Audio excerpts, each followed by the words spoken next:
toutes et à tous, c'est Keke, j'espère que vous allez bien. Pour ma part ça va très bien, j'espère aussi que vous passez de bonnes vacances. Et aujourd'hui on se retrouve pour un déballage, pas un déballage de smartphone, de tablette, ni de quoi que ce soit dans ce genre. Un déballage d'une enceinte Bluetooth. Aujourd'hui ce sera le déballage de la JBL Go. En fait je viens de me rendre compte que j'ai mis la boîte à l'envers, voilà. Donc voilà la JBL Go. Donc c'est parti pour le déballage. Alors on va tout de suite commencer par ouvrir la boîte. Alors au début qu'est-ce qu'on a? On a tout simplement l'enceinte qui se sort comme ceci, qui est très bien fait, une boîte très bien faite par JBL. Donc maintenant ça on n'en a plus besoin, il n'y a plus rien dedans.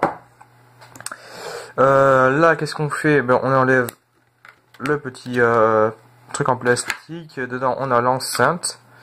Donc voilà, on va y revenir tout à l'heure. Je vais la mettre ici. Et là on a une petite boîte. Donc voilà que je vais ouvrir. Une petite boîte avec plusieurs livrets dedans, caractéristiques, comment l'allumer, tout ça. Donc voilà, c'est le papier, on s'en fout un petit peu. Je précise aussi que dans cette boîte, il y avait le cordon pour la relier à l'ordinateur pour la recharger. Donc cordon de couleur orange pour moi. Et donc voilà, donc j'ai juste le flemme de le mettre. Donc ça, voilà, on le range. Donc voilà pour les petits papiers, je vais ranger ça dans la boîte. Voilà, on va mettre de côté. Donc sur la boîte en plastique, qu'est-ce qu'on retrouve? On retrouve les caractéristiques. Là on voit que l'enceinte est Bluetooth, qu'elle peut tenir 5 heures sur sa batterie et qu'elle a un microphone. Sur le côté on retrouve voilà, prise USB, tout ça. En dessous il y a des trucs marqués, derrière aussi, Bluetooth 5.0, 5 heures d'autonomie, tout ça. Et voilà. Donc cette enceinte, qu'est-ce qu'on retrouve dessus? Devant on a le haut-parleur avec marqué JBL en gros. En haut on a le bouton, alors je sais pas si on voit très bien. Voilà, essayer qu'on fasse qu'on voit le mieux. Là on a le bouton on, le bouton Bluetooth, bouton volume moins, bouton volume plus. Et là en fait c'est un bouton pour, si on vous appelle c'est pour décrocher ou pour faire pause ou play sur la musique. Derrière on a JBL marqué. Ici sur le côté on a pour accrocher un mousqueton ou pour mettre une ficelle pour l'accrocher l'enceinte quoi. Ici on a une prise mini USB pour recharger l'enceinte. Ici c'est une prise, je sais pas trop comment ça s'appelle, mais en fait c'est pour la relier au PC. Je précise qu'en fait la prise pour relier l'enceinte au PC via, je vais essayer de remettre le téléphone, via cette prise n'est pas fournie par JBL. Il faut avoir en fait une prise comme ceci. Alors moi je l'avais déjà d'origine sur une autre enceinte, voilà, donc ça se branche comme ça normalement. Ensuite on peut le relier au PC, mais JBL ne fournit pas cette prise, donc on ne peut pas brancher l'enceinte au PC, sauf si on achète le câble externement. Ici on a aussi le microphone pour pouvoir répondre aux appels sans éteindre l'enceinte. Et en dessous on a quelques caractéristiques, rien d'intéressant. Donc c'est une enceinte Bluetooth, donc on l'allume juste en appuyant dessus. Voilà.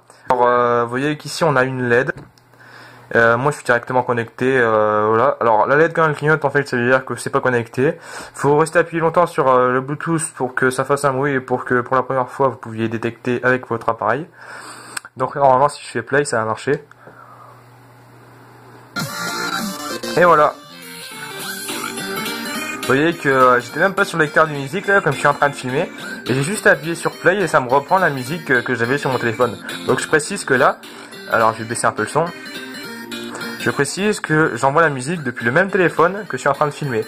Donc c'est vraiment bien, on peut faire deux choses à la fois. Vous voyez que là je filme et en même temps j'envoie de la musique quoi. Voilà, c'est vraiment très cool.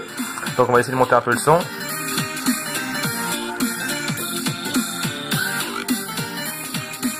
Voilà, on va essayer de les baisser. Donc très bien son dans les aigus et dans les graves. Il n'y a que dans les médiums que j'ai remarqué une légère, vraiment une petite légère...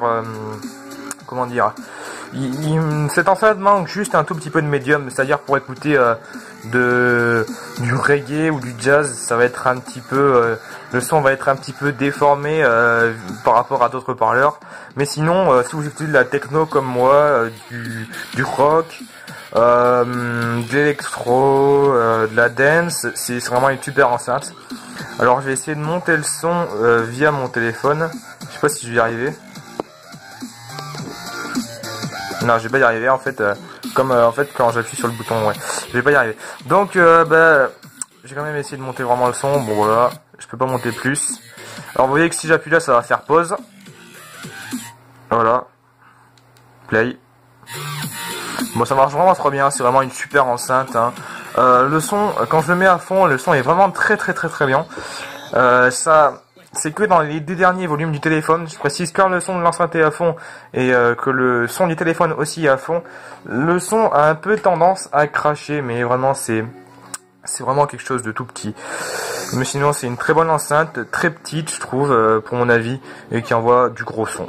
Donc voilà, j'espère que cette vidéo vous aura plu. On termine la vidéo sur Pirates des Caraïbes. Voilà, je vous dis tout le monde à la prochaine.